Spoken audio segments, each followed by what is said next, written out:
meeting available on the city website. Individuals who are interested can participate online. It is streaming online. There will also be a link available after the conclusion of our meeting that'll be posted on our website. We hope to launch our webpage tomorrow morning for this whole task force. So, and at that time, there'll also be email addresses available representing all three of the task forces: business@oconomowoc-wi.gov, people at, and nonprofit at, so people can channel their comments, questions, concerns through our webpage, as well as view this meeting after the fact. So with that, since we are our first meeting, some of us know each other, some of us do not. I wanted to also indicate that we have Chad Vandy-Zandy, who's one of our task force members, who's joining us virtually. So why don't we start with introductions? And Chad, do you want to kick that off since you're off site? Yeah, sure. Sorry. I'll just note that my camera's not working for whatever reason. Not trying to not show my face. Chad Vandy-Zandy, resident of Oconomowoc, employed by Cushman Wakefield, the Berkey Company, member of the task force, and here to help the team out and find solutions. So appreciate it. I'm Bob Duffy, the city's economic development director. On the mayor's election, he appointed me the coordinator of the task force itself, trying to help businesses. I've been with the city for 18 and a half years and continue to want to try to be a resource and help us get through this pandemic situation. John Zaffel, alderman for the 4th District. My day job, I work for the electrical workers. I previously worked in government on the federal, state, and local levels. Susan Marshall, founder, Backbone Institute, independent business consultant, author, speaker, leadership practitioner for about 30 years, resident of Oconomowoc for 15 years. Drafted to serve on this task force. Delighted to help in whatever way that I can. First round pick. Nate Zastrom, Executive Vice President with Bank 599, formerly First Bank. Been with the bank almost 25 years, been active in economic development within the community and the county. Duffy and myself formed the downtown loan pool 12 years ago, 10, 12 years ago. 2010, 9 or 10. Yeah, it's been a while. I also am past chair of the Center for Growth for Waukesha County, so have a lot of connections with all the various communities and municipalities. And I'm Bob Magnus, mayor of Oconomowoc, and I'm sitting in joining the task force. I will be here for a short period of time and want to be here to really thank all this team with the leadership of Bob, really trying to work hard.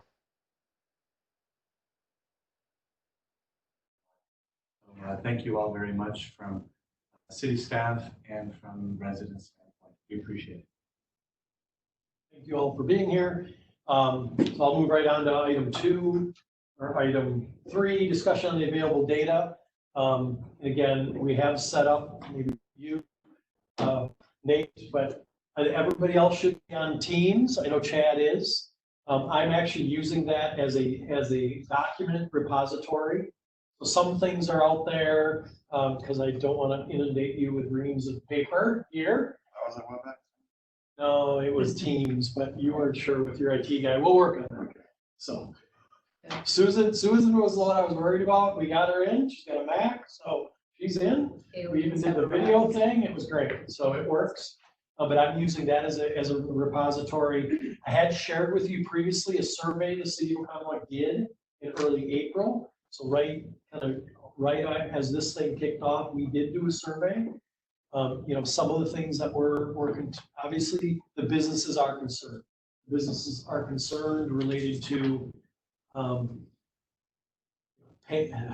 operational costs that they cannot, they no longer have revenue to be able to deal with, such as rent and utilities. Some of them have obviously furloughed employees. So again, that anxiousness of trying to get operational and when is a question out there. And that was the largest part of the response. Interestingly, we had a cross-representation of our community.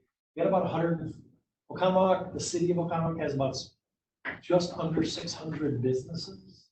We had 115 responses, so pretty good response rate, given an online survey. We tried to make it as easy as possible. But we had the full spectrum. The ones that were hurting the most, obviously, was retail, who had to completely shut down for the most part. We learned a little bit about some of those retailers not having online platforms to operate. Some of them pivoted fairly well as it related to curbside and some of those things via phone. We were watching as it happened. Restaurants obviously were impacted. We as a city worked very quickly. Once they were shut down, I think by Friday, we were creating carryout zones for them, trying to keep that flow going. Those restaurants who have been very creative have forged relationships with larger businesses in the community who they're catering for. So that is working out very well. Larger businesses are reaching out to restaurants and making large orders. So that has worked out fairly well. Interestingly, on the totally other side of the spectrum, the other part of our industry side, distribution-wise, they can't find enough people to work. Obviously, we have a grocery distribution center in this community who's doing, as I have had conversations with some of the individuals there, their peak time of the year is usually that Thanksgiving to Christmas, which is normally 30 to 35% of the rest of the year. They said they are running that consistently now. People at home, people at having those demands, and same thing with the grocery store side of it as well. So I'll take away the self-service anymore. Right. So a lot of that has really sparked. So that's the data source that we have available. I know Nate shared a data source from, I believe that was the city of Waukesha. I think it's in the repository. If not, I know I received more data from Cameron Lehner, who is the administrator of the city of Waukesha. He's in a conversation with this morning. I did want to open it up to insights. I know Susan has talked to some of our business groups, but also thought it'd be important to hear whether from the mayor's office, mayor and John, and you as a new alderman, Chad, from your perspective in the, I know you're more of an industrial office guy, but there must be a buzz in your office about retail, because that's what we're hearing is the concern. If we could just go around and share insights that we've heard out in the community, I think it'll help us as we start to build assets and strategies moving forward and how to deal with those different complexities with the different types of business and strategies that move forward. Whoever wants to start. I'll jump in. I talked with Kelly Doris at DOVA, learning about, she was just 2 months into the job, so didn't really have a whole lot to say. I did then speak with Sarah Newman, current vice president, who had been active for 8 years, kind of stepped back in. She's been very, very vocal on what he personally needs with the downtown businesses needed. How else you will? So if you don't know, she owns a salon, and so salons were shut down too. I forgot. Yeah, look at my hair. Yeah, me too. We're all getting a little shaky. Yeah. She's been very creative in keeping her business running, so. But, so I'll leave that there for a second and talk with Sherry at the chamber as well as they're looking at two distinctly different business entities, the broader business community that the chamber serves, and then the downtown businesses that the DOVA serves. There's been history there that is less relevant as time goes on.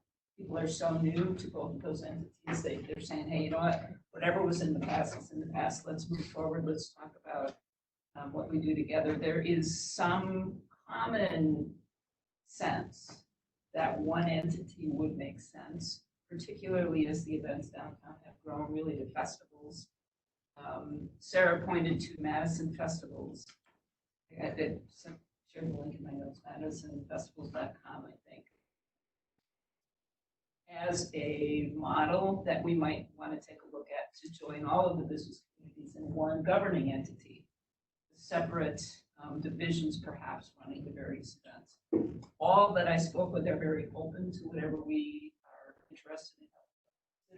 Several raised their hands to participate in a longer term reformulation strategy for the business community as a whole. So I found that very positive.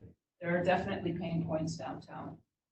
This DOBA is staffed with volunteers, people who go run the events, actually lead their businesses to run the events, and ultimately. So it's a pain point. They've done extraordinarily well building the businesses through the events. As I mentioned, to larger scale festival type things. They're making a lot of money. They're reluctant to just hand over the pot of money to the chamber, right? Because they work so hard for it, which is understandable. But again, everybody is ready to say, you know what, let's talk about what makes sense going forward. We've got Pabst Farms, we've got the Olympia thing, we've got the Kmart property.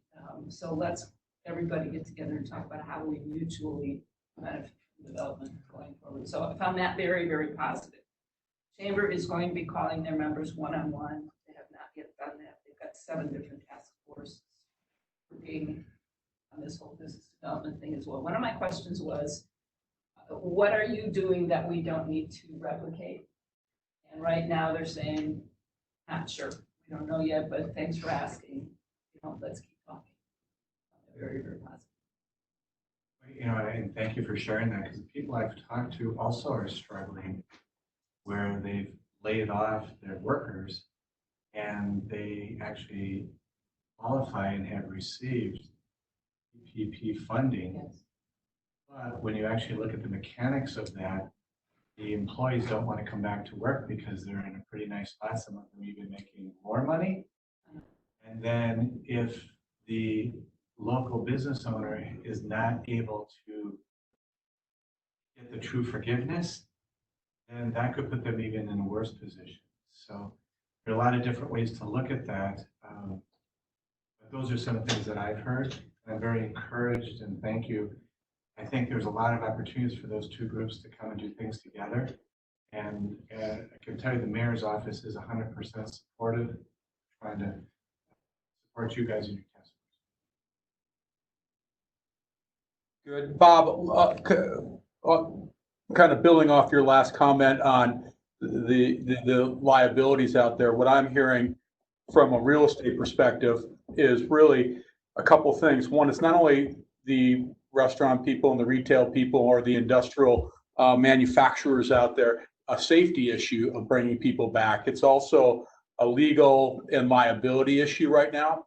And I think a lot of our vendors probably don't have resources to get themselves up to speed on what's happening out there and how they're actually going to get customers in safely or employees back, and the liability of doing that in the future. Because I think one of the big issues is not only that people may get sick, but they're going to get sued on the other end. So I feel, and I don't know how the city can help or who we can coordinate with, have a lot of our businesses in the area to help them navigate this, to what's happening, and how to help them get reestablished and started. And when the state does come back online, whenever that may be, that we open up appropriately, and they have that knowledge to help themselves. That's a great point, Chad. And behind the scenes, we've been reaching out to some of the communities in the state of Wisconsin that have publicly said they're more open, and trying to say, okay, if this is what you've done, we understand what you're saying or not saying. Then the second part is what's actually happening with the city and with the shops and with the different areas. So we're trying to look at all of these different groups, and I think we're all aware of the different communities. Initial impression right now is nothing's changing. Basically, we have a political process of, yes, we all want to be open, and the facts on the ground is that, to the point that you're making, Chad, there's a lot of risk in doing that.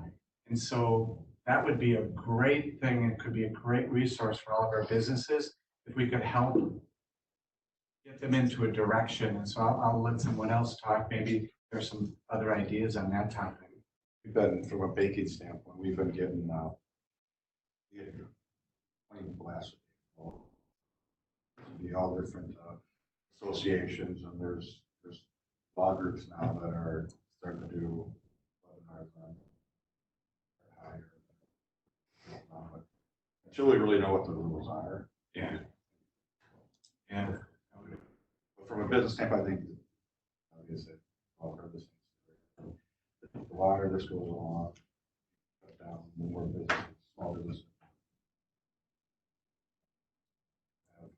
They don't have the resources. They don't have the resources to do that. So we see it as, I mean, a multi-phased approach from a banking standpoint. You know, let's put the Band-Aid on right now, stop the bleeding triage, work with the customers to get them through it. The regulators want banks to work with them, the FDIC, Treasury, and Fed. So this go around, it's not capitalism that brought the economy down. Capitalism is going to bring back the economy. It's just how long you do. And then I think I talked with Al yesterday from a countywide standpoint. Mentioned the same thing. I think we all know that I'm not sure what. I think we can start formulating ideas, but until we really know what the time frame is and what the hand we're dealing with. I like the point that you brought up that, you know, if the rules aren't there, sure. Yet also, if I were a small business person in this community, I would be incredibly confused. So the question I would like to challenge the task force, is there a mechanism that we can at least start helping, or some partner we could bring in that could at least start being a sounding board for our businesses? So I've been in multiple webinars from CPA firms, law firms, and different groups. Maybe there's somebody locally here that it's okay to say, I don't know, I can't help. But there are certain things that people just don't know. And if maybe there was a source that your committee felt confidence in to send the messaging, maybe there's a channel there that we could launch help. And so it's a double-ended sword. So I hear that, but you know, doing nothing, then what that does is it perpetuates rumors or false truths. And that's equal. We have a board meeting tomorrow for but we've been rolling out basically it's not consulting, but we have 6 or 7 that work with small businesses before this even happened. I know we set up a business plan, access to funds. So that would kind of be a regional source. I know Tim mentioned he reached out to him. Yep, yeah, so we work. And this is where the chamber drove up. The chamber had to lead, and I'm not sure the strength of the chamber board, but that's a local chamber and Sacramento is a regional county wide. But those are the type of resources of individuals and saying, they're very experts. Same thing with the liability that I mentioned about bringing in attorneys that are going to start today. On the WMC on a statewide level, webinars twice a week. They bring in federal and state speakers. Wisconsin Hospital Association president was on their board meeting yesterday. Hospitals are not stressed, have not been stressed. They just opened that dashboard up. Yes, exactly. And I found those to be very, very helpful just in terms of this is what's happening to Wisconsin and in Wisconsin. It's happening more regionally. I think one of the challenges we may have is we can be an aggregator of information, but how do we distill that? What is current, what is real, what is actionable versus what is this tsunami of information? I don't even know how to get my way through. That's our challenge. And we were fairly quick to put up our business resource. And we were within, I think it was up by a month, so they shut down March 17th. I think we were up by Monday, had that out there. Again, it's just so much information and people, I think the other thing, insights that I'm hearing are a couple things. People are tired of hearing about it on the news and aren't going to our website to find more, unfortunately, not so happy information. The other thing I'm hearing from it, and to add on to Chad's point is, and as well as the mayor's point about employees coming back, it's that 3 months or 2 months from now, as we're starting to already hear that school districts are closing summer schools, camps are being canceled, so parents are starting, as employees are going, what are we gonna do? What are we gonna do with our kids? Because that's what serves as our ability for us to continue to work. That it's that, how do we go back to work if we don't know? So that's one. On the safety side, interestingly, you find out who really lives in your community. We had an individual who, through one of the other coordinator committees, nonprofit, and we have an individual who is a safety coordinator for an industry in Southeast Wisconsin, Brian Bell, who said, if there's things that you need, maybe we can help. So those are types of things that start to continue to see is the positive side of people coming up and saying, what can we do, that partnership side to help. If you don't mind me jumping, when you guys all talk, Bob, you're doing a good job, but from a vocal standpoint, people turning and kind of leaning in when they talk, it's very hard to hear through your mic system, just as a note. Getting back to, I think there's plenty of talent in the greater Milwaukee area from a legal standpoint of people. We could probably put a symposium together to come in and speak. I mean, they're very well versed on the liability, legal, and safety issues. Could be succinct, and we could go to the businesses direct. I agree with Bob that people are getting burnt out on just the amount of information that's being thrown at them, and they're not going. But I mean, if there was a directed source for us to go and say, here it is, it's at 7 o'clock. You can go on either in person or have it, this WebEx or how we want to do it, but have a Hush Blackwell or somebody from the nature on the legality and how to open up or where we stand today and what from a federal level and state level we're looking at and what protections they do have may again address what the mayor said as far as people going and running off on tangents that may or may not be true and lead into even more stress to the community about their where they can go, what they have, what businesses are doing and what liability those businesses have in opening up. So my thoughts. And as the mayor said, I'm hearing from constituents and business owners, it is frustrating not knowing when they're going to open up, what if they do open up, at what capacity can they open up? Is it 25%, 50%? They realize it's not going to be 100%, but they also want to be safe in regards to this. And then constituents, when talking with them, some of them, it's just everything out there in the news. They're frustrated. And I brought up to them what's going on in Hartford, as the mayor referenced. They've opened up, but nothing's open there because of legality. If they would open, they could lose their licensing, certifications, and whatnot. And then they're like, well, how do you know this? Well, I send them the news articles, multiple articles. That's fake. No, it's real. And yesterday, I was reading some articles how Texas is opened up. They had a mall, big mall, probably like Southridge and Mayfair size. Only one person went into the mall yesterday. So that's going to be a reality too when they open back up. They're going to try to make money, these businesses, but they also have to pay their staff to be in and whatnot. What resources are out there to help them as it goes forward, in regards to whatever the new normal is going to be, or if we get back to normal, I don't know.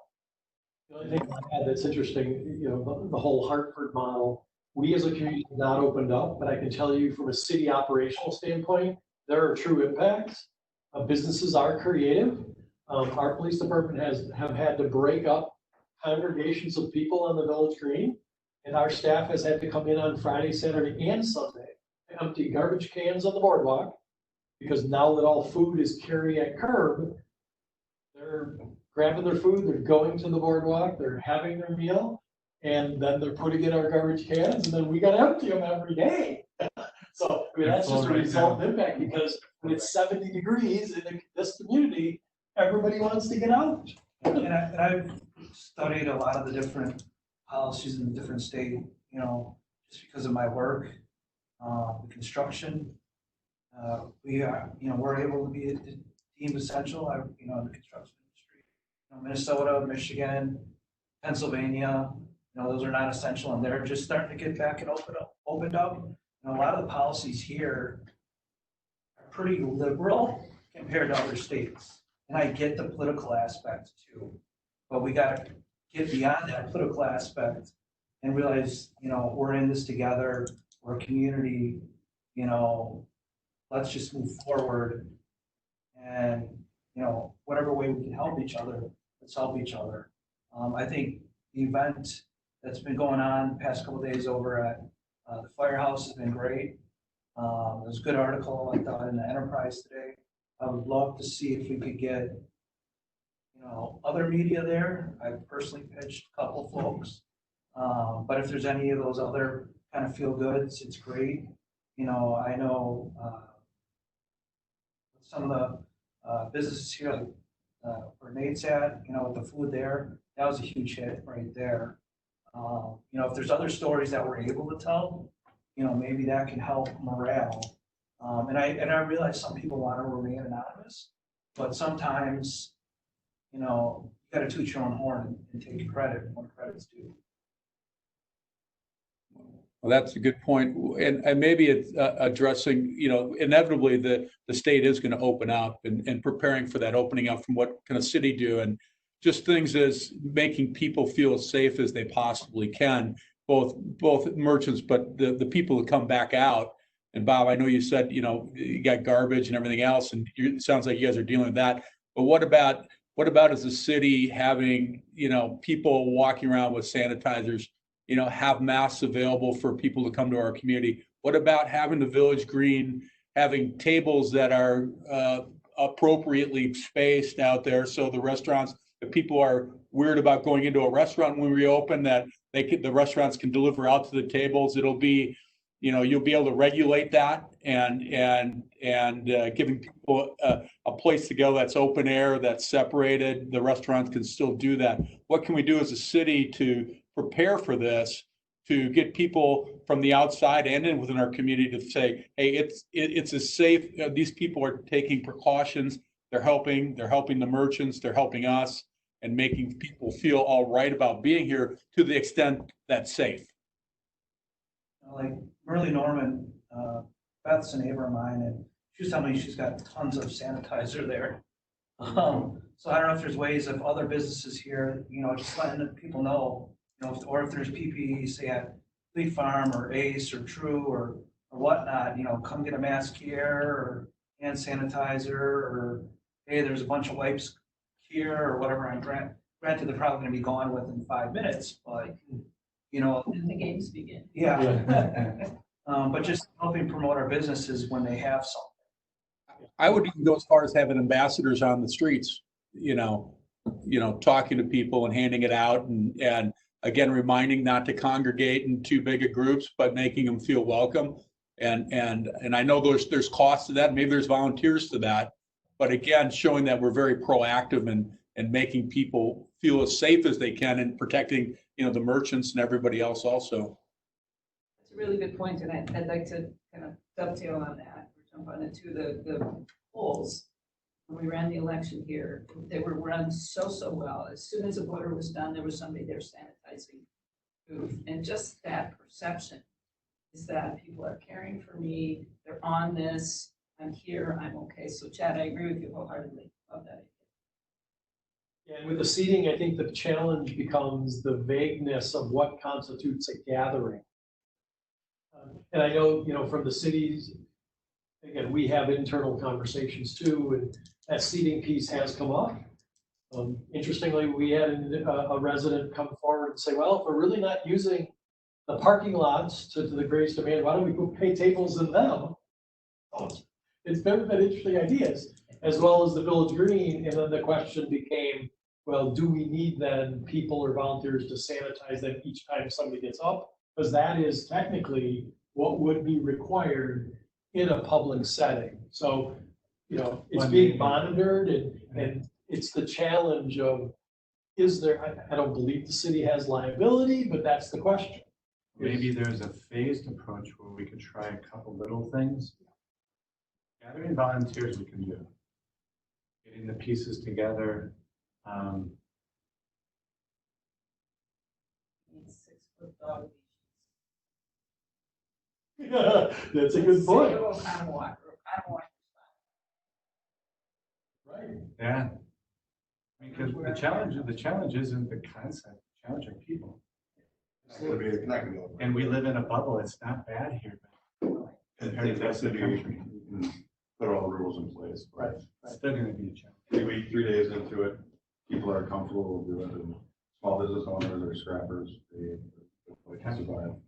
So they'll work within the rules, but they also have seen a lot of creativity in there. We sure have. Amazing. And, you know, Wonderful part of our community too. Yeah. So we don't wanna, We've already kind of jumped into number 4. I think the biggest issue, and I know the mayor's raised this, is this is a very social community. And unfortunately, they don't like that we're not socializing. Everybody walks around the lake, and stop and see people, and they, you know, again, that's that hard part of, and people are getting concerned as more and more events get canceled, and that's other sectors. thanks for bringing that up, Chad. I think that's something we can, maybe your team can look at a little bit more. Maybe there's a phased approach, because We have a partner in Western Lakes. I mean, they're gathering some of that, you know, I know we have some here in the council chambers. I mean, again, we have it here, but we have them, what's left over from the election, because that was all donated to be able to do it. You know, how we were able to pull off the election, I do have to add, although we didn't have a huge amount of local volunteers, you were one. I mean, the deployment of 25 people from the National Guard purely made that possible, that there were people at each stage location, be able to see, their role was to sanitize those, because it was the right way to do it. But you don't always have that at your disposal. And again, I'm interested to hear that we do have potential volunteers, because in the election case, there were just people, again, just by the sheer nature of that type of a process, those volunteers, we do know that there were people who wouldn't be willing to volunteer, who were concerned for their own safety. Absolutely. And that's the other piece, so, but. Yeah.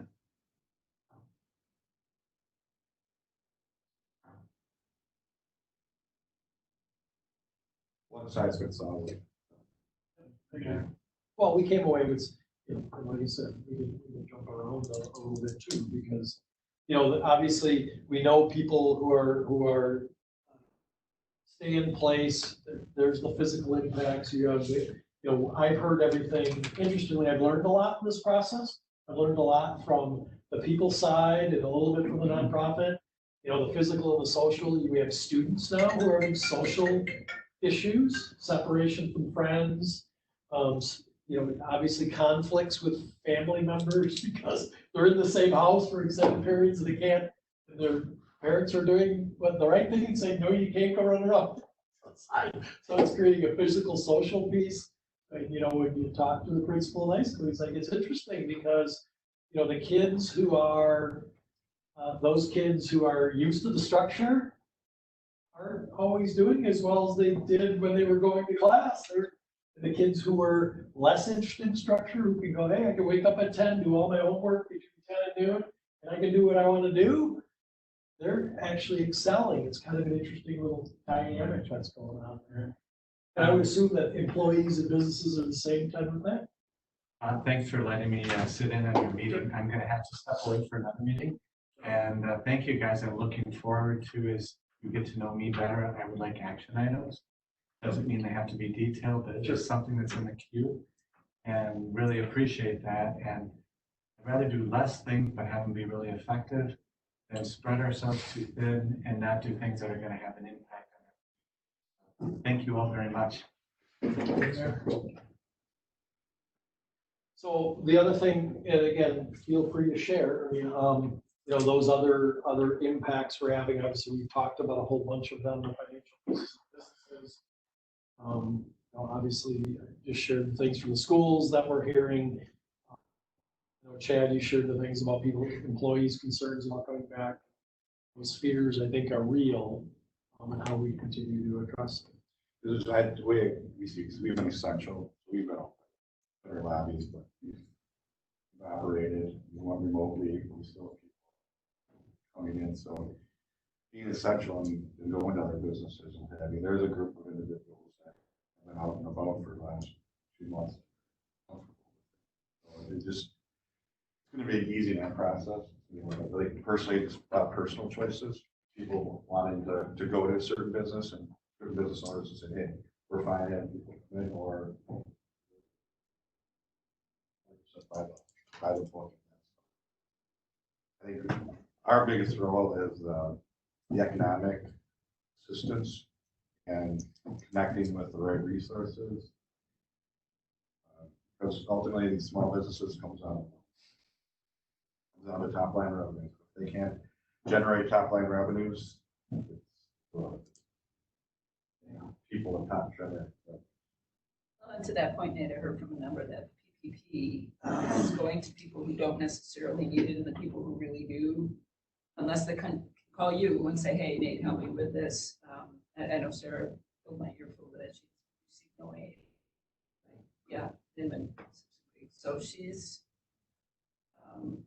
Probably second round, did he? Oh, she's the first one next to you. Oh, really? Yeah, well, but her employees now are off making more on unemployment, Yeah. and so how is she gonna bring that back? So that's, I mean, there's so many of those kinds of things that you're right. One size fits all doesn't work, but how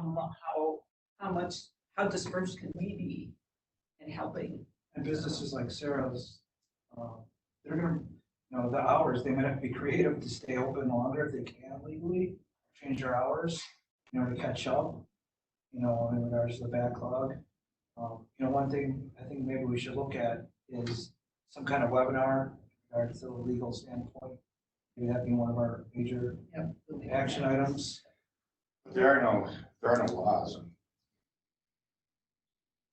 Yeah. Until we know, or it's also now the when.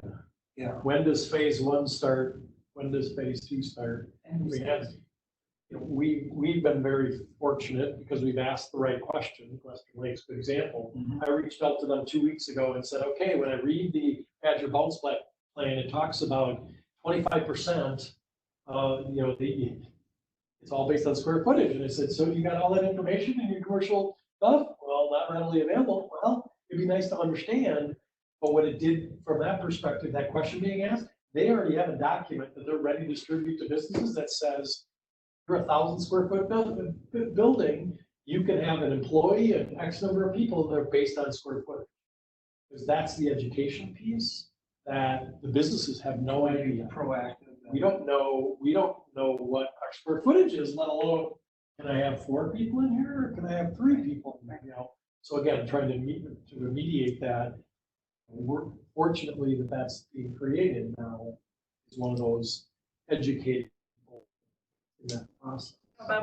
about that too is the more we can put out there, here's what you can do, focus less on what you cannot, I think is going to be helpful. And if we could have a component in regards to mental health, too, I think we need to include that just because it's affecting the individual's mental health, and whether they own a business or they're an employee or whatnot. And I know a couple of states around us in regards to that, like Minnesota, Indiana, Tennessee, because my wife works at Rogers, they're opening clinics there because they can't do the remote therapy sessions because insurance won't cover it anymore.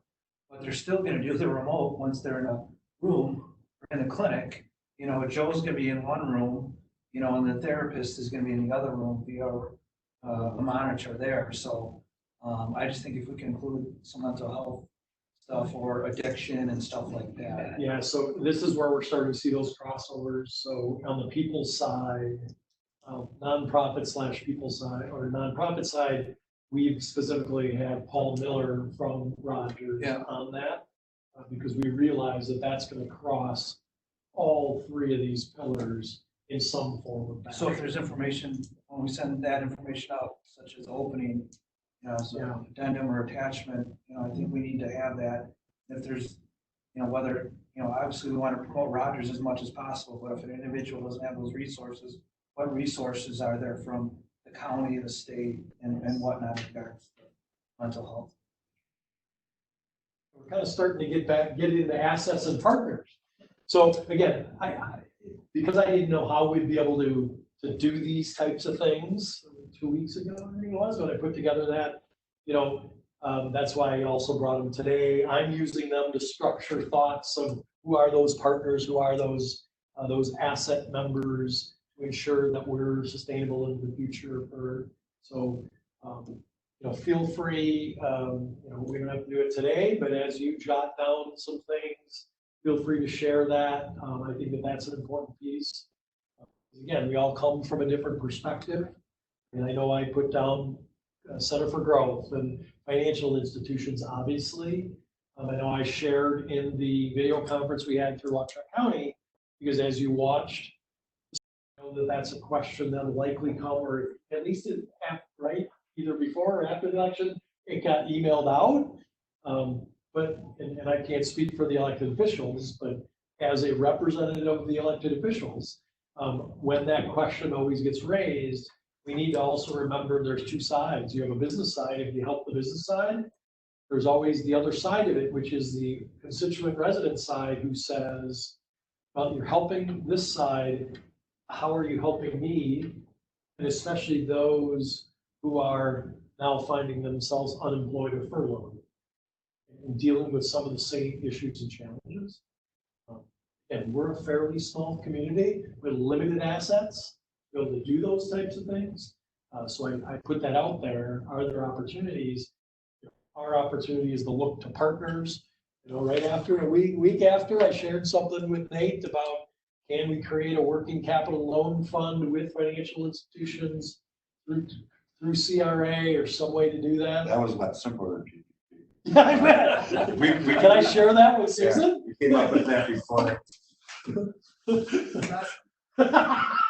So I strategically do things too. So obviously I've identified the chamber in Doba because, again, during this whole process, I transitioned as an employee. I transitioned from what had happened to the public information officer for the city.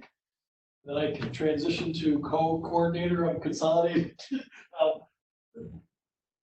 election facility, and then right into this. So it's been, a bouncing ball. I'm trying to do it. I use the chamber in Doba as a communication tool, recognizing as a one-person department, I can't do all.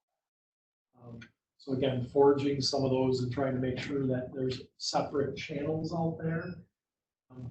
But again, on the other side, the city has never been viewed as the proactive party. Interestingly, in this case, I believe we're being viewed as the proactive party. Selfishly, I think we're a model for it. So again, part of it comes from experience. People ask me, why did you do this or that or a survey? And I have to be very honest.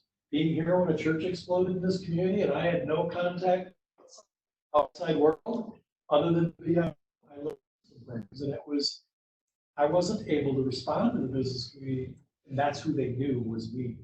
So it takes a little bit more time to be able to balance all those, but they do want to be heard. They do want to know that there's people at least interested, trying to be supportive and sharing information, even if it's just on the website. Both the chamber and Doba mentioned you by name as an individual that they really respect and has been very helpful to them. Sherry made a comment coming from Eli, Minnesota, and her background at Ashley Furniture. She was impressed at how business focused and business oriented. So thanks for that. The other assets or resources that I identified, obviously SBA and that whole, but again, most of that's being handled on the private side, financial institutions. The other one, and I know it was kind of somewhat alluded to, so the Waukesha County Center for Growth has a partnership with the Small Business Development Center and Lucy.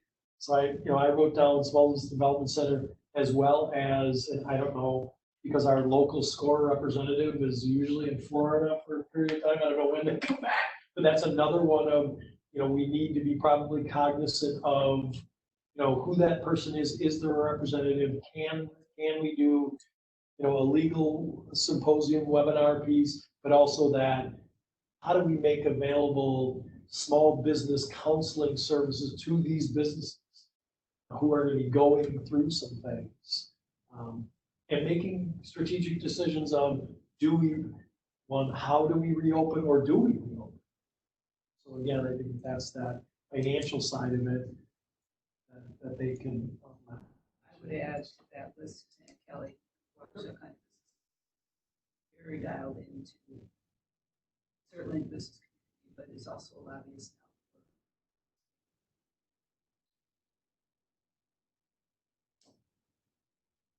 Because the center, I guess, is the Center for Growth. I mean, so the center, I collectively put them together. So It's kind of, when we set it up, it was Dale, Suzanne, and myself. Outsourced. Finance group, share lab services, and our main funding comes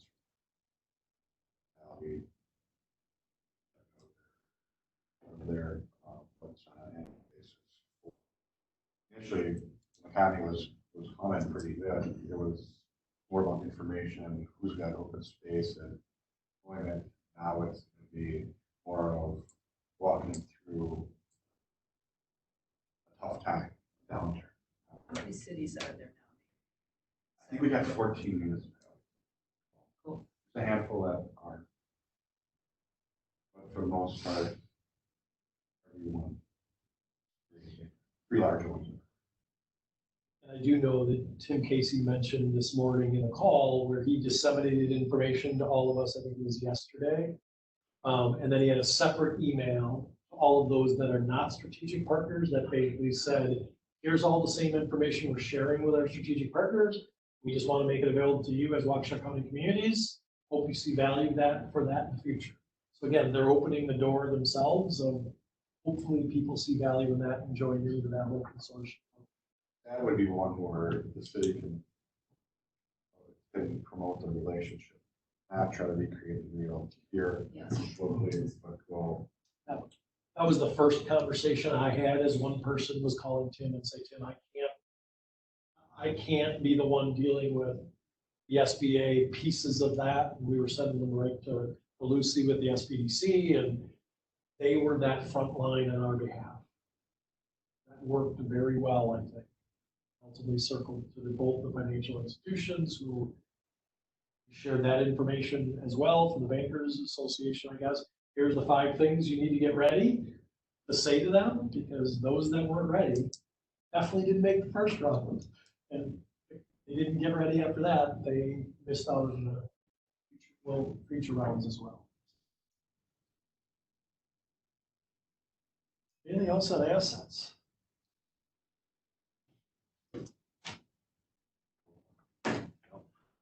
So now to strategic opportunities. I wrote down several now, some form, start planning some form of a symposium or a webinar on employee customer safety. Something potentially as it relates to business counseling. At least get something set up that gets deployed maybe in that 3 to 6. What would you include under that? What kinds of services? Well, I think some people, again, I deal with a lot of people, even with our loan pool process, that a lot of people who want to be in business because they don't want to work for anybody else, but have no aspect or concerns about business planning and forecasting, understanding issues related to this. Obviously, the pandemic has totally put everything on the other end, and those that ultimately are in that position of, that didn't have a plan, are not gonna be positioned very well going forward. So again, I think financially, you know, what are some of those pieces that they need to create foundationally of online platforms or other creative ways to be able to do business? And that's a diversification component. You know, the creativity piece of certain types of businesses of, well, they said I can't be open, but that doesn't mean, you know, I can't still be working. I mean, I'm gonna use a place like Sweet Peas Pantry, makes great chocolate, right? They pivoted pretty quickly and said, okay, well, we're gonna start reaching out to employers and go, hey, you got some good things to lift up the spirits of your employees, and we'll also deliver it to you. So again, it's that customer service side, it's that, how do we diversify our business? You know, I think they even might have reached out to the hotels and said, hey, have you ever thought of this?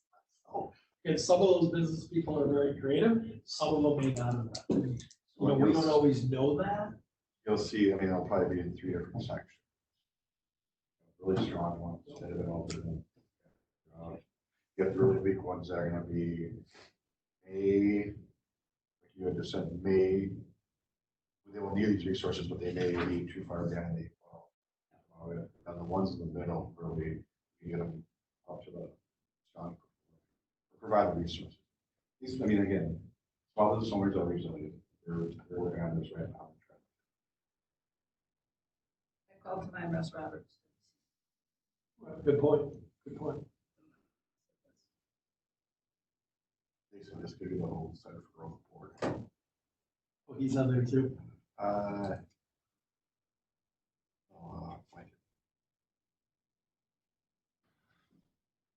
We have a micro loan pool with Dr. Basically, we're starting. Well, we were talking about this, $5,000 plus to go through a course at CTC, that they write a business plan. Yeah, there might be other partners out there that have, I mean, I guess I didn't even think about that. I mean, does EW Extension already have some of this? We raise awareness, maybe, of people who could. It's the community before the marketing. Just almost a template of, this is what we all have out there, use the resources. Yeah. They're connected.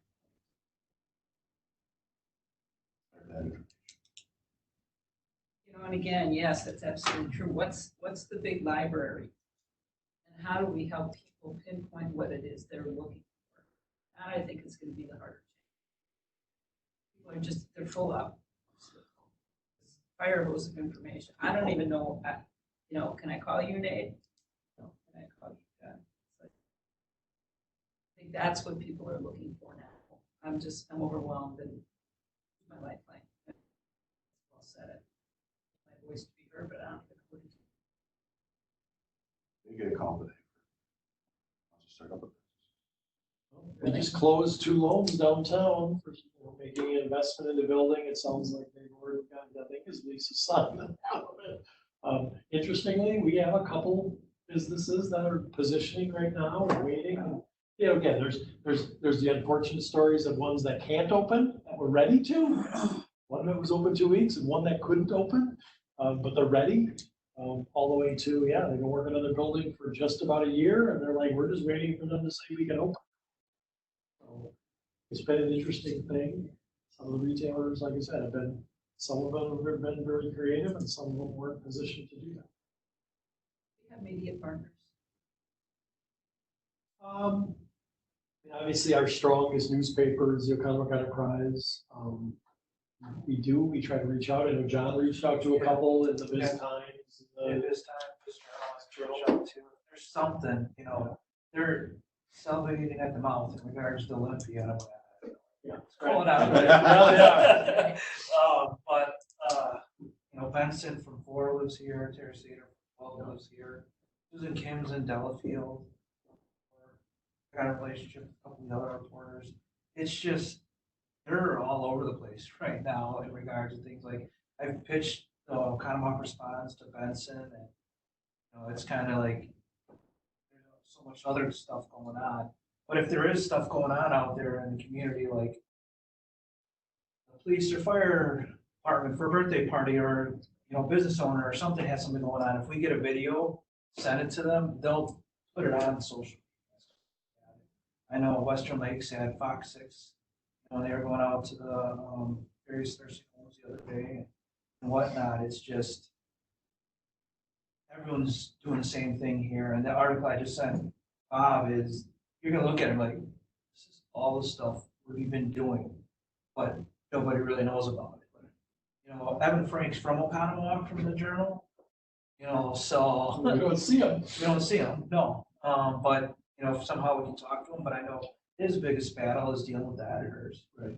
You know, and they're going through a lot at the Journal. They're furloughing people and people go, you know, who knows how long they're gonna be around. It is, and we have seen some benefit from people who live here. I know Terry Sater was at the election because they were doing some compatible stuff, and they were out in Milwaukee on the north side with the lines down, and then Terry, I know Terry called me and said, "Can we come in?" Sure, as long as I don't take a picture of everybody. And because he lives right there. Yeah. It's like, well, we want to show the way things should be going, and that's all we keep hearing is this has been done right. So we have gotten some exposure to that way.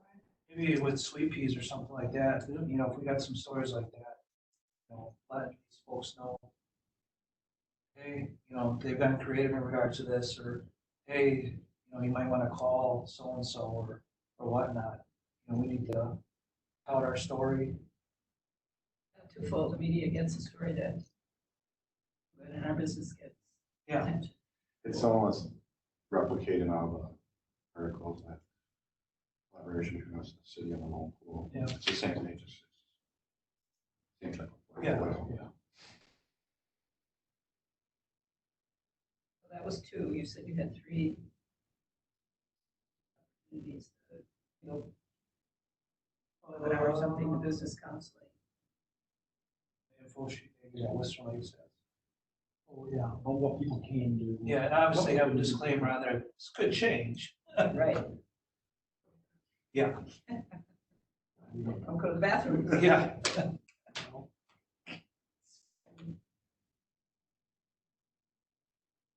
We want to think about a small social experiment of having a business serve downtown in the green or something like that. With people volunteering to be active, sanitizing and all this kind of thing. I can see that could be a Pandora's box on one hand, but yeah, and just the perception of the community, that the city is active, listening, and getting Or- creative. Just thinking out here, 'cause I know Nate likes beer, I like beer. Bob does. Absolutely. But if there's a way that we can get, you know, whether it's, you know, Steel Tank or Profinity, you know, somehow come fill up your growler or something, or come buy a growler, we have a drive-through thing, you know, maybe. Steel Tank would love that. Yeah, I'm just thinking out loud here, and it gets people downtown. Oh, sure, I can see it. You're promoting drinking and driving. Hooray. No, but it's a growler, it's, Walking. It's Yeah. a sealed container. and, you know, it gets to, you know, it's not a beer garden, but it's a beer garden, everyone's like, beer gardens are problematic. Tell you, when I worked in Milwaukee County, we never had any problems at any of the beer gardens. Responsible. It is, yeah, and this is a different situation, but it's a way to get people downtown. Maybe, hey, order your sandwich over at Sobeys and come get a Yes. growler or whatever. Or hey, stop over at the Thirsty Bird and get your Bloody Mary kit. Or hey, how about Bubba's has a shake or something like that. If we It's can, kind of what Harvey's doing right now, curbside. He's got a big viewer. You see that? Harvey, he has gone to a bunch of Facebook pages. Yeah. Cross promotional. The local, each of our businesses, the bars, the stronger ones have gotten to it, are doing same type of promotion. sure, Basically, kind of splintered all over the place. Some of them grow groups together. Don't grow, but Yeah, but then the advertising, and this is what we're promoting. Fooleries, they have 40 growlers that come on the boat. Pig roast. Pig roast. I They've guess been that's creative. something we could, a small scale. Like I said, the cautiousness is this gathering. Right. It's like, Well, we well, do a do drive-through. they have to do a drive? Yeah, or we do, work at Steel Tank, or if we got that property that Stu owns, Kmart, have a drive-through there, and, we have a couple beer wagons set up with the local breweries, and we're supporting our businesses. And then you have downtown businesses handing out flyers or special offers, bring your kids and whatever, for six deals, whatever that might be. Or we use the back parking lot here that's gonna be resurfaced, so that they can drive through and not hit a pothole, and, That can be a game. This would be one more to put it back on your shoulders. Really get into this. You can do- no, I get it, yeah, no, but this is a way to come together and help promote. It'll come back to the. I think you still have to create the environment that people feel as safe as they can, guys, and to have people come downtown and still keep keep it as sane as you possibly can for the moment we're in. And again, that gets back to just creating an environment, and it's whether it's optical or not in that, and ambassadors and making sure they're as safe as you can with sanitizers. So No, I think it's the optics, Chad. I agree. Perception's reality, and there's going to be people that are just going to do it and not care. There's going to be folks that. Well, again, what happened? Again, I wasn't here, but what happened this weekend?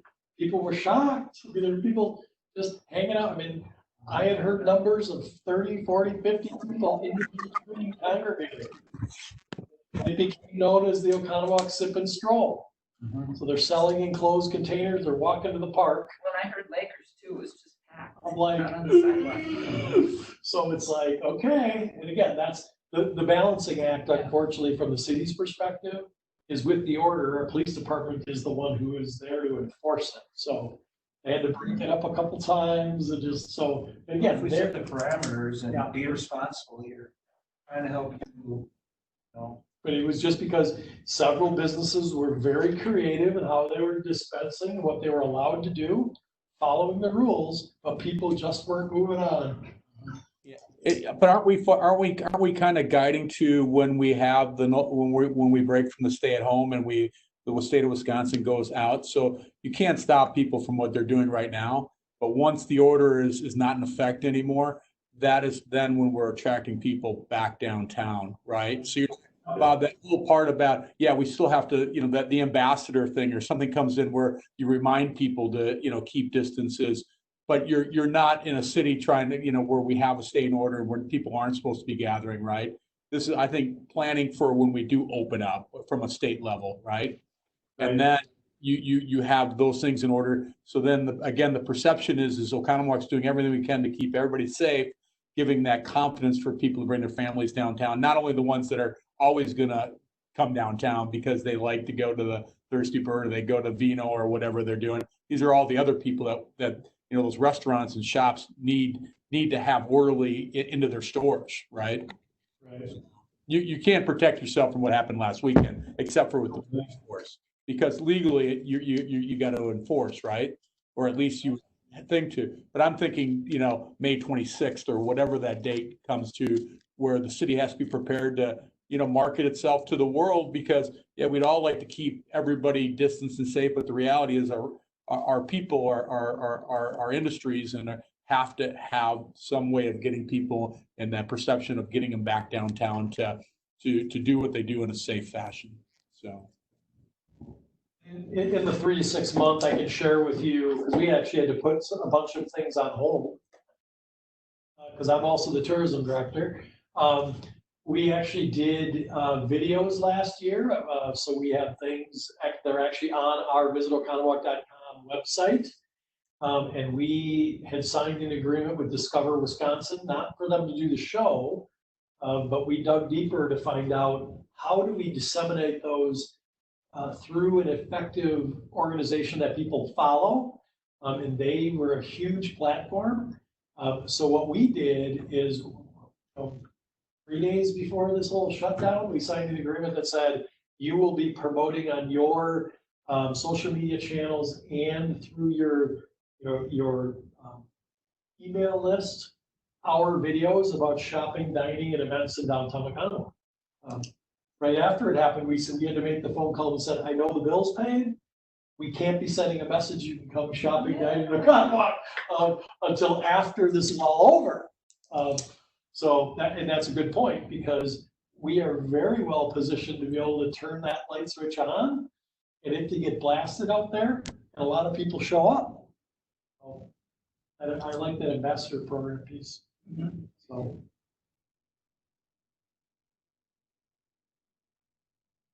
Again, like was said, and we're gonna need partners to be able to do that. Organizations like the chamber, like the young professional group, like communities and businesses. Some of those businesses are Target is very well, Target's very well known for volunteering in the community. The question becomes, given if they're truly working, some of those guys 12-hour shifts now, just to keep up, is that still available? I think once this opens up, citizens will be resilient, and won't be in the beginning of some of these businesses just because the revenue's not going to be there. So it's almost depends on how many weeks they go out or months they go without having revenues. It's opened up and stores are open for business, and they have to adhere to some rules initially. They want to get out. I mean, small business owners want to get out and run their business. I just had a thought too about some partnering with the schools and the entrepreneurial programs and the project-based learning with different students, whether the partnerships with schools would be another avenue to find them. As they learn the community and they learn how to. Yeah, definitely. I mean, obviously their school year is canceled now. Right. We do a lot of things with the schools. Yeah. Video just wise. that frame, the entrepreneurial and the They've done videos for us. They're very creative kids. With you being one of the leading PDs and your connections, other PDs, other PDs, ideas, follow ideas. We're all not going to try to create the wheel. We'll each have our own little specific local, I think. I mean, as this progresses, in the next couple of weeks, ideas will come in and hammer out.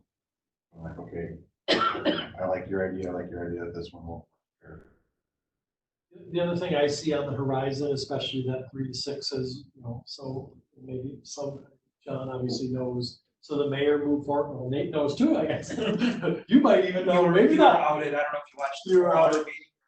I asked. Both of you guys are partners, whether you know this or not. But the mayor has been soliciting some help for me through a marketing intern. So, thankfully the council approved that.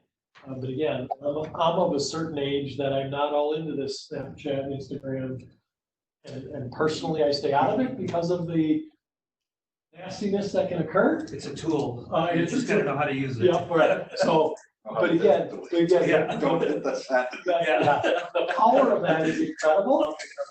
Again, example today, I do things on the city's Facebook page. We did a Facebook Live from there. And of course, then Western Lakes is like, where are all these people coming from? And they were like, what were you doing there? I said, well, I did a Facebook Live post. Yeah, and then I also had it sent out to all the students at Summit, which I got a text from 2 parents. They went there today and they got empty bags. What? Yeah. They forgot to put the food in the bag. Oh, really? They're like, but we made a donation, so that's all that matters. There were a lot of people. They had 30 Corvettes show up today. All at once in a line. It was pretty slick. Oh, cool. They probably did well over. If they did 500 yesterday, they probably did well over.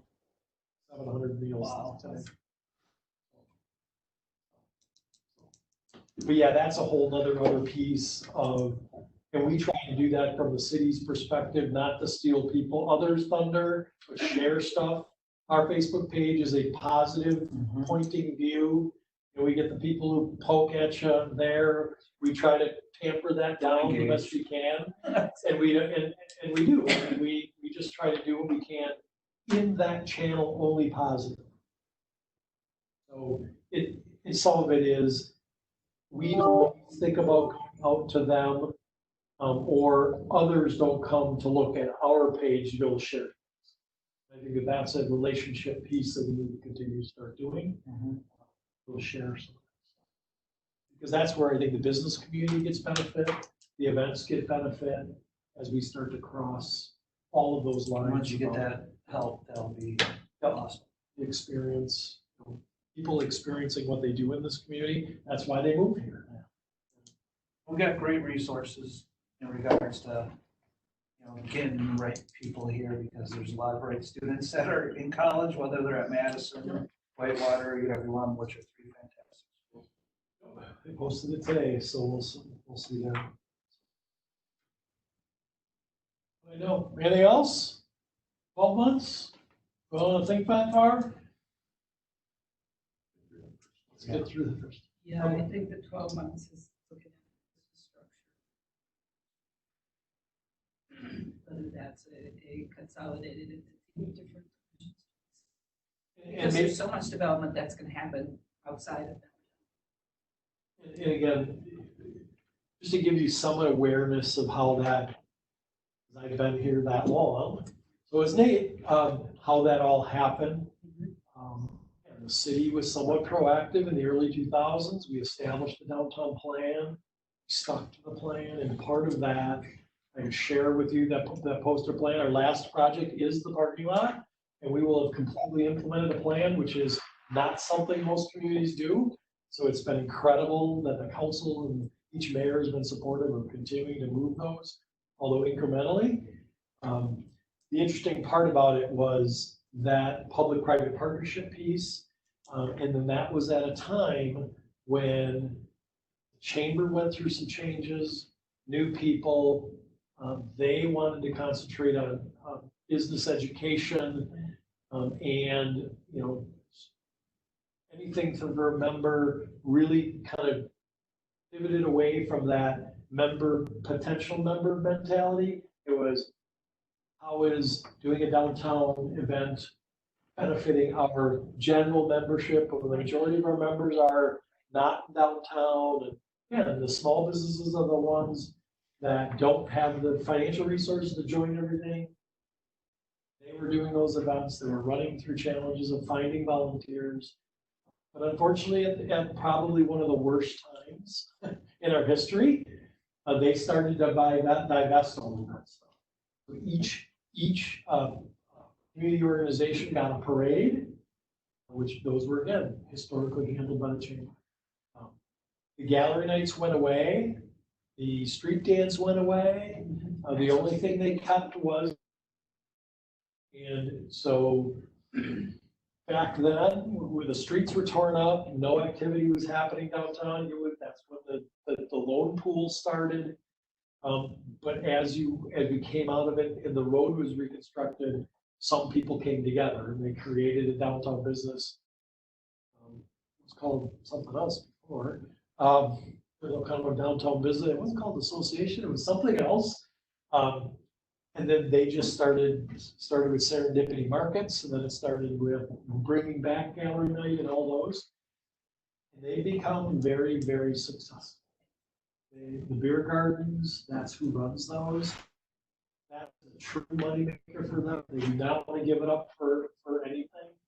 But where they struggle is those other events where they need to leave their business to do certain things. So, that was that piece, is how do you balance, how do you try to recreate and formulate a way for them to collaborate. I think we're in a better position now than we were when that stuff went away. What I heard is that there are so many people that really don't have that history, and they're willing to say, okay, we acknowledge it, we value it, respect it, What do we want to make together going forward? And again, and John may not even know that through this because he's not gone through a budget process. So the city's role in that, because other larger communities, they have some large organization like Madison Festivals Inc. Or some communities, their park and rec departments are running these things. And that is not something we're staffed up for. Our process has been, because we're a community, as a city collects room tax, we disseminate resources out to those agencies and say, here's some financial assistance for you, continue to carry out. The downtown business group, we have a staff person at City Hall that actually formats their trifold brochure. And then they pay to have it done. We facilitate a trifold brochure jointly between the chamber, the city, and NOVA for Festival Week. Internally, we do that, and then we share the cost in disseminating it. So we've been very creative on how do we maximize people's talents, resources, and financial resources to get stuff out there. And it's been very powerful to do that. How do we continue? Those pieces. John had asked a question about things we can do now. That's been raised. We can run music on the clock tower. So I just always welcome people to bring me CDs to determine what's appropriate. But we literally have the ability to broadcast out of I'm there. just thinking if we, The mayor wants me to do it this weekend. I haven't assembled 5 CDs yet. I can say for this weekend, here's some things that are going on right now as these groups are formed.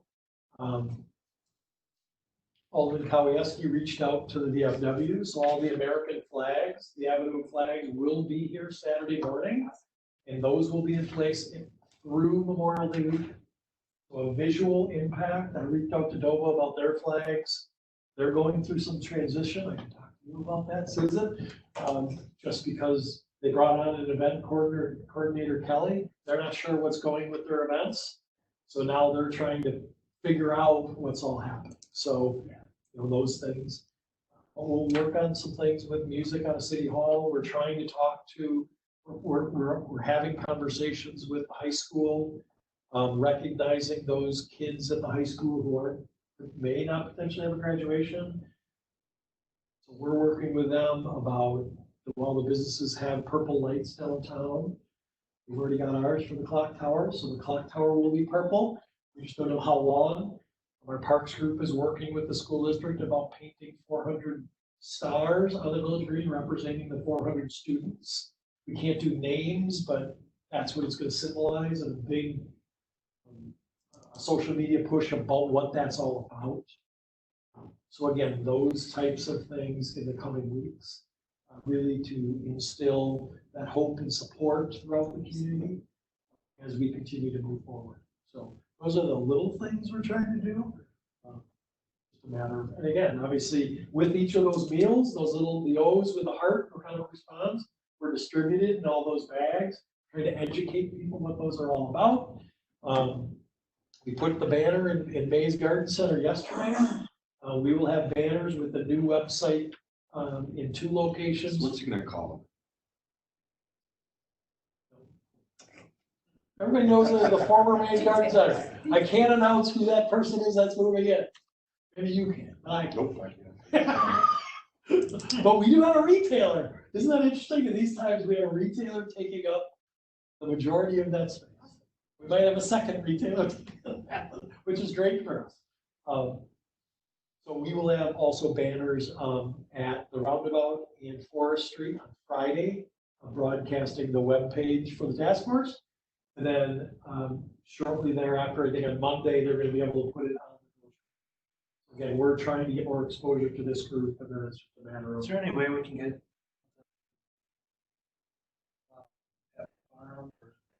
posts over that area, just because a lot of people may not see? Oh, sure. They just, they're coming in off the freeway, going back off or whatever. I don't know, I'm just thinking about here. And Yep. again, just a unification. Yeah, some of it's going to need to involve reaching out to a private party. Yeah. Because the DOT right away, and they get kind of nasty with us, so we just kind of pop some out there. But I'm just it's a conversation that we can have. Or you They go know a further. partner at Exonia Bank that owns a parcel in the Yeah. corner of Double B and 67 under Rock River Holdings. I mean, again, those are the types of things we need to think through. My mind always works, because again, sometimes it has to be on private property. I could probably reach out to Pat's Farm, same thing, and say, hey, we have the ability to do this. Just a matter of working those systems and where does it best be located? And again, 67 is a tough one, south of Pabst Road, because it's a 4-lane divided. I mean, I was thinking of Pabst Farm by Pabst Road, but you won't see it going south. I mean, again, it's all Yeah, those, so, but, yeah, I mean, all great ideas and locations. And again, I think that that's what we want here, is just a facilitation of ideas. We can continue to, as a staff, and again, as well with this new person, be able to say, hey, we got an idea. It's the execution side. Here's the people, here's how we do it. Like I said, right now, with me stealing people from planning parks, it doesn't always, it works. We do very good work very quickly, but you know, with my representative who works for parks is also dealing with cancellations of weddings and, you know, dealing with reimbursements and payments back to parents and families and programs that have been canceled. And so I flexibly bide that time and try to effectively use it as best.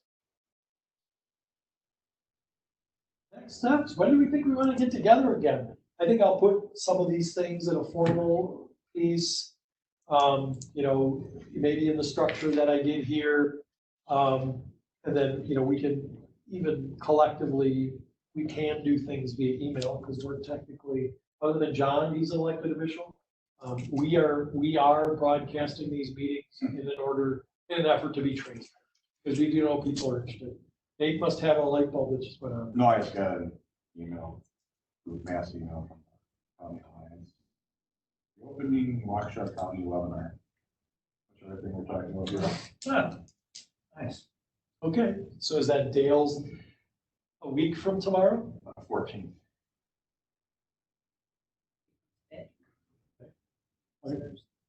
Okay, good. So Has Dale. the Supreme Court decided it? I had heard that. When I asked Barb Dietrich, she said, don't ask me that. I'm like, okay. You should get a phone call right away. Anything else from you, Chad? Any thoughts? Getting together again? I'm available as necessary. Again, this opening is coming one way or another, so just need to be prepared and do what we can. Well, let me gather some things together. I'll share them with the mayor as well, and then kind of play it by ear.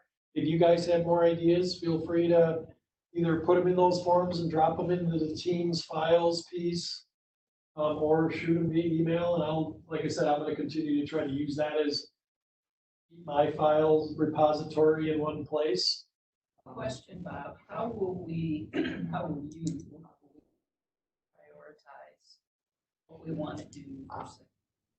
I think that's probably our next meeting. I think I'll categorize all these ideas here, and then I think that's likely a next meeting for us to say, here's all the things we heard. Are there any things we want to add? What do we think our 3-4 priorities are?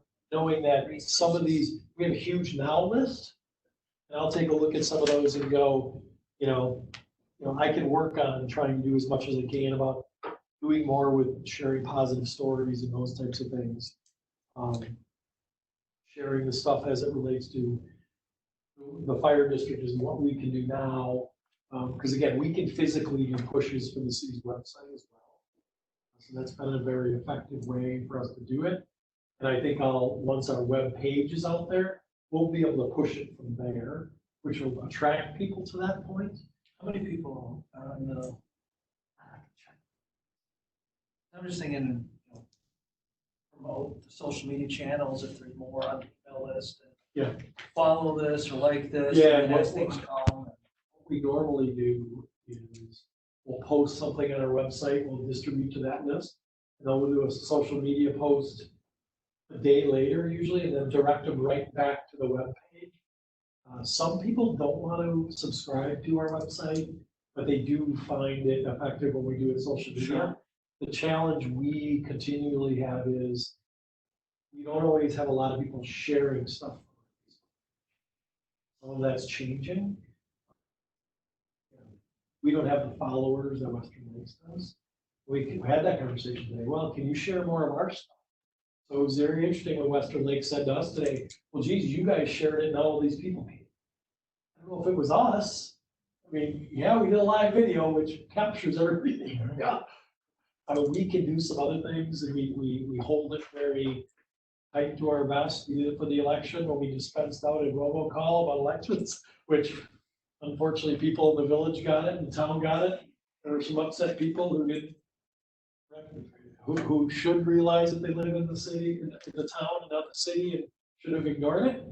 They chose to take the other tack and said, why are you sending this stuff to my voice? So, learning curve again, you know? We have resources, it just takes time to be able to sift through thousands of cell phone numbers and email addresses, tie to addresses, and phase out town and village addresses, and knowing the difference. God bless him, man, going to heaven. Hopefully no time soon. We sent 3,000 robocalls out for the election. I know Benson got one. Is this on your, in your files? That is not, I can put it there. Yeah, I don't want to keep it. Sorry, Nate, gotta share it with all my partners. It's, I mean, it's the direction we, again, and correct me if I'm wrong, John, I mean, just for another perspective for all of you guys, on the city side totally, so updated, we are already looking at our operations as it relates to impacts to revenues, impacts to operations. So they got a 10,000-foot view on Tuesday.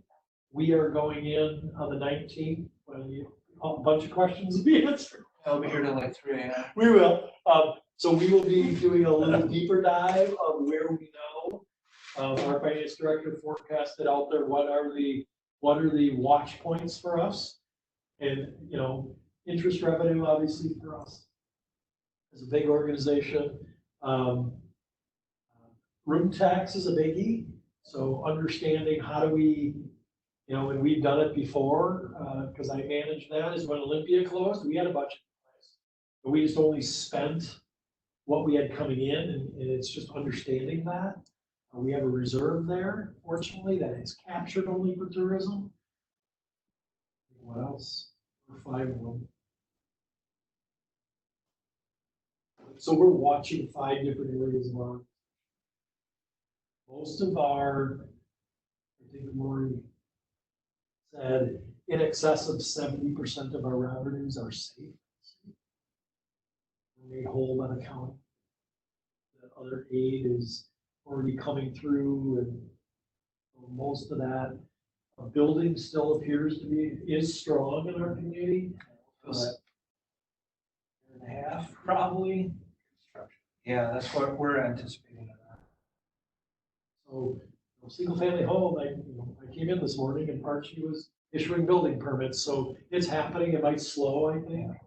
We still have developers getting plats approved right now, so that's. From our standpoint, from the banking side, there is no inventory. Because it goes on, that's where, in this market, I mean, macro wise, yeah. Micro, I think we might be somewhat insulated here. Yeah. I agree. Yep. I mean, so Mandel's moving forward with the apartments. Follow the elevator. So with that, for the good of the cause, we're adjourned. Thanks, Chad. Got my mute on yet. Sorry about that. Thank you.